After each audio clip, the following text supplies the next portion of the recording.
잠언 13장 14절부터 25절 말씀, 제가 한 절, 성도님도 한 절씩 교독하겠습니다. 지혜 있는 자의 교훈은 생명의 샘이니 사망의 그물에서 벗어나게 하느니라.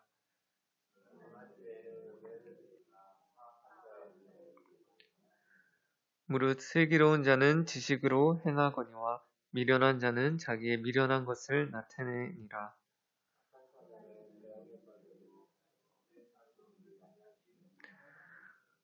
훈계를 저버리는 자에게는 궁핍과 수욕이 이르거니와 경계를 받는 자는 존영을 받느니라.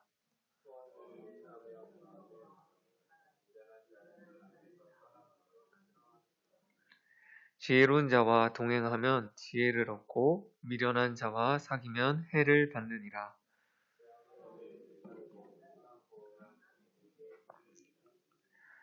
선인은 그 산업을 자자손손에게 끼쳐도 죄인의 재물은 의인을 위하여 쌓이느니라.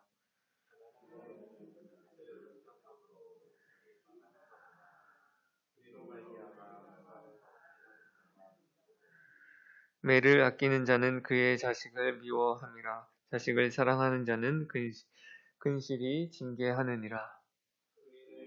가여도 악인의 배는 줄이느니라. 아멘. 오늘 말씀은 13장 20절만 한번 살펴보도록 하겠습니다. 13장 20절 말씀 함께 읽도록 하겠습니다. 한 번 더 읽겠습니다. 지혜로운 자와 동행하면 지혜를 얻고 미련한 자와 사귀면 해를 받느니라. 아멘. 오늘 말씀은 지혜로운 자와 동행하는 것, 그리고 미련한 자와의 사귐에 대한 짧은 메시지인데요. 우리가 계속해서 잠언을 살펴보면서 지혜가 어떤 것인지, 지혜의 유익과 그 결과들, 그리고 미련함과 어리석음이 어떤 것인지 그 결과들을 풍성하게 배워나가고 있기 때문에 오늘 말씀에서는 지혜로운 자와 동행하는 것에 있어서 그 동행하는 것에 초점을 맞춰서 바로 좀 적용하여 말씀을 전하려고 합니다. 먼저 이 시간은 내 주위에 한번 지혜로운 분들, 지혜하면 생각나는 분들을 한번 생각해 보셨으면 좋겠습니다. 다들 있으시죠? 내 주위에 지혜하면 생각나시는 분들, 함께 또 교제하고 만나시는 분들.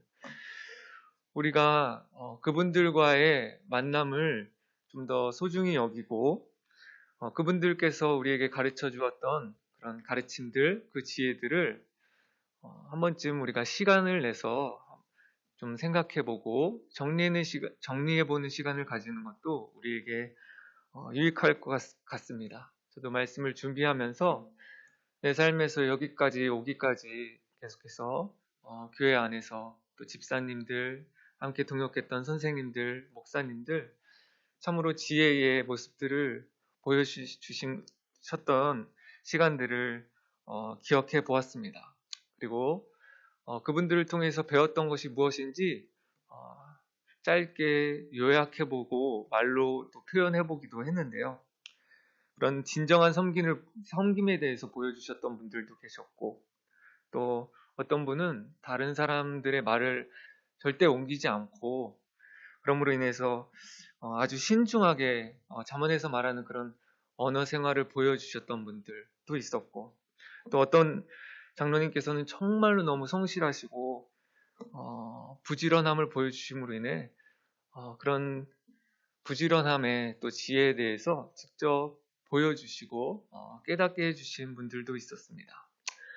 그분들을 또 생각하지 않으면서 그냥 넘어갈 수도 있지만 이런 잠언의 기회들을 통해서 그분들과의 만남, 그분들과의 사귐이 계속 지속되기를 위해서 힘써 나가고 또 그분들로부터 배웠던 그런 지혜들을 우리가 한 번 더 생각해보고 또 묵상하고 나의 삶에서 지금 얼마나 실천하고 있는지를 되돌아보는 것이 참으로 유익한 시간이 될 줄로 믿습니다.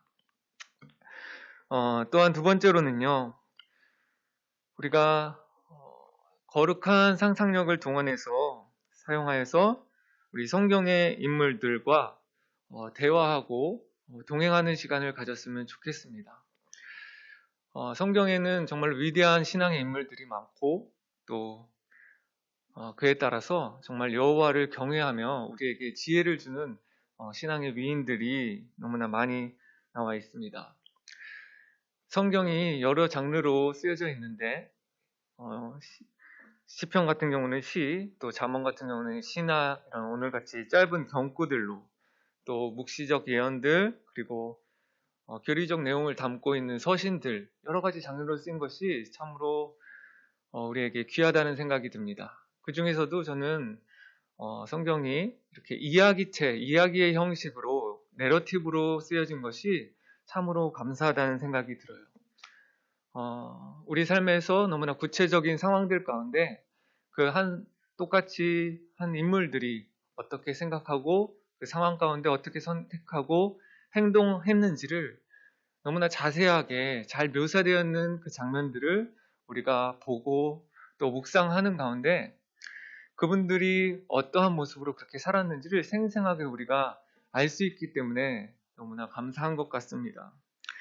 우리가 그렇게 성경에 있는 위대한 지혜자들, 모세, 다윗, 아브라함, 야곱, 요셉, 여러 인물들과 함께 그들을 우리가 하나님께서 주신 거룩한 상상력을 동원하여서 마치 내 옆에 있는 것처럼, 내 옆에 친구처럼 함께 대화하는 그런 시간들이 있었으면 좋겠어요. 우리가 가장 아프고 병들어 힘들 때, 고난받을 때 욥을 나의 친구처럼 생각하며 성경에 나와 있는 욥을 생각하며 욥의 생각을 한번 물어보고 욥이라면 어떻게 대답할지 생각해보고 내가 가장 외롭고 내가 가장 두려움에 있을 때 야곱이 이렇게 광야에서 돌베개 가운데서 얼마나 힘들었을까 생각하며 그 야곱이 나에게 어떤 말을 해줄 수 있을까? 야곱이라면 내 상황 가운데 어떤 선택을 하고 어떤 위로를 해줄 수 있을까? 이렇게 그들을 친구로 삼아서 함께 그 길을 걸어가고 동행해 나갈 때에 우리의 삶 가운데서 너무나도 필요한 우리가 꼭 하나님으로부터 얻어야 되는 우리에게 필요한 그런 지혜들이 우리에게 얻어질 줄로 믿습니다. 특별히 우리 성경에서 그 수많은 인물 중에서도 가장 지혜로우신 분은 바로 예수님이시죠. 우리가 그 예수님을 우리 마음 가운데 모시고 있는데 그 예수님을 이렇게 묵상하고 또 예수님에 대해서 읽는 것이 그렇게 성경을 따로 읽고 우리 삶과는 분리되는 것이 아니라 우리 마음 가운데 모신 그 예수님과 매 순간 동행하는 일들이 우리 가운데 있기를 소원합니다. 너무나 좋은 것, 감사한 것은 가장 지혜로우신 분이 예수님이신데 이 예수님에 관한 이야기, 예수님의 생각, 예수님의 행동들, 예수님의 선택, 이 모든 예수님에 관한 것들이 이 성경에서도 모든 인물 중에 가장 많은 분량을 차지하면서 우리에게 자세하게 기록되어 있기 때문에 우리가 예수님이 내 곁에 계심을 상상하고 예수님 안에서 우리의 구체적인 상황들 가운데서 예수님이 어떤 말을 해주실 수 있을까?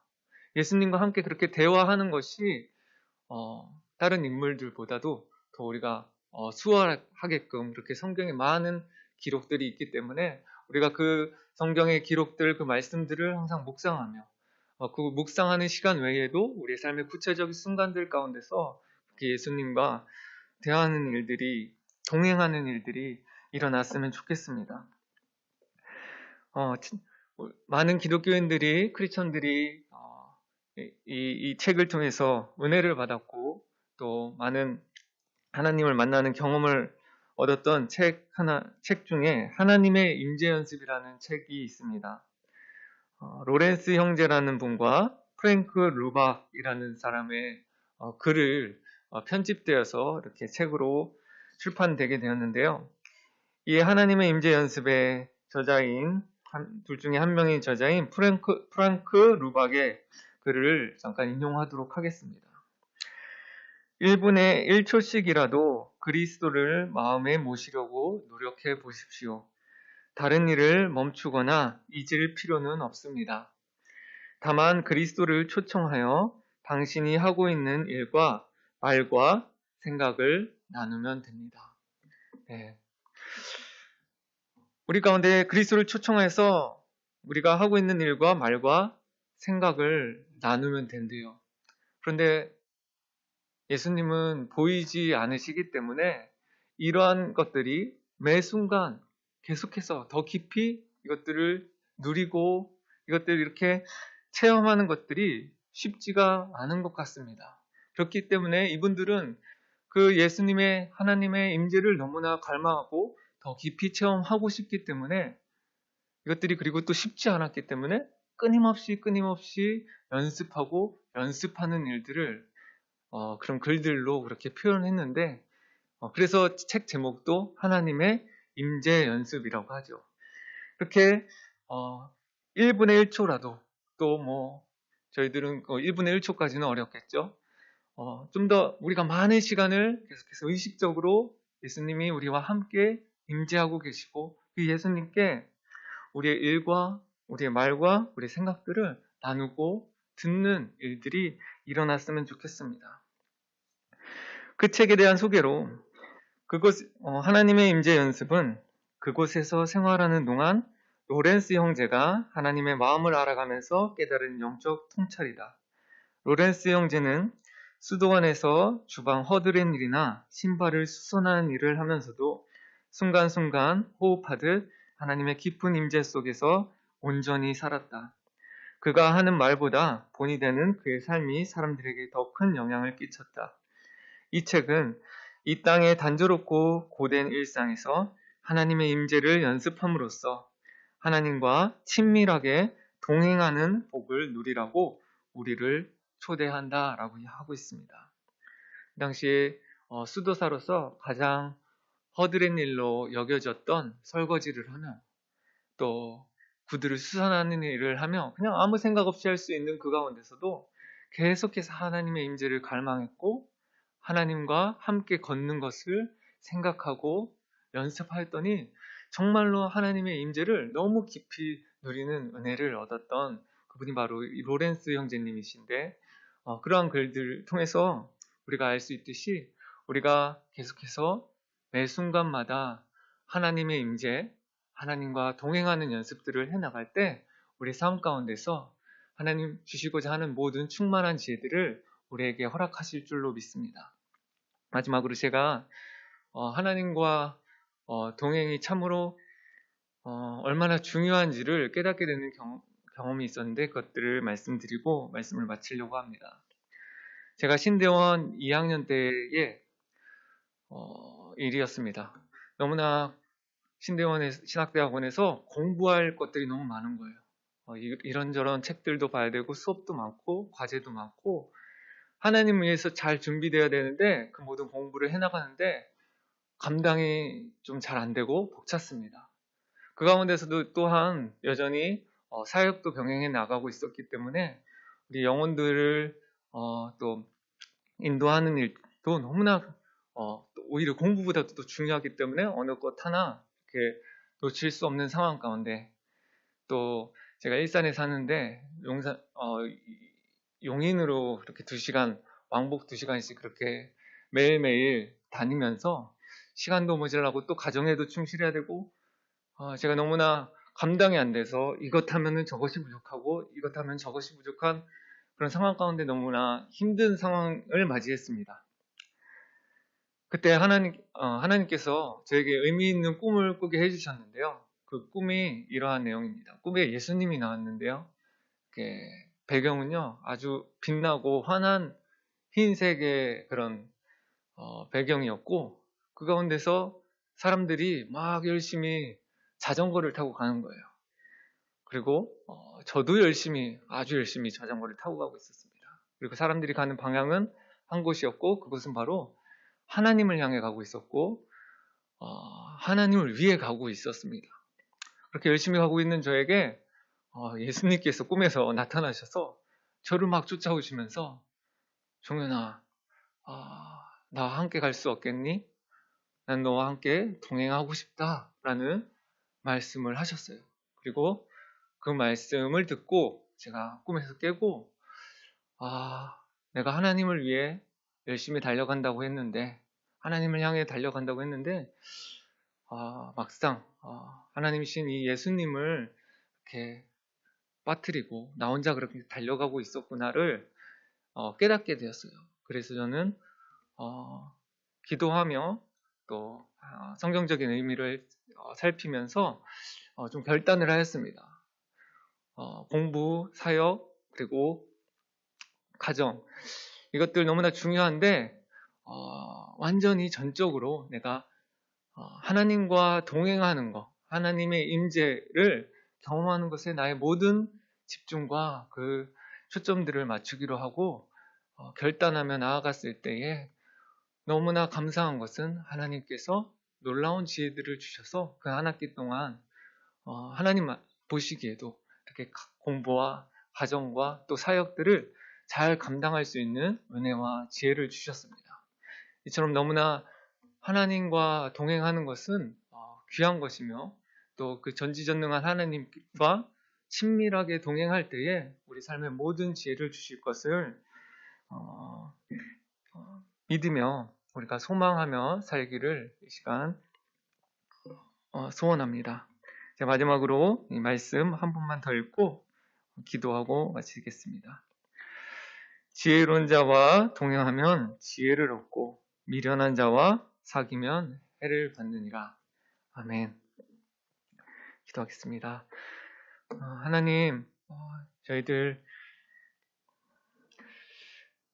저희들에게 허락하신 너무나 지혜로운 분들 계십니다.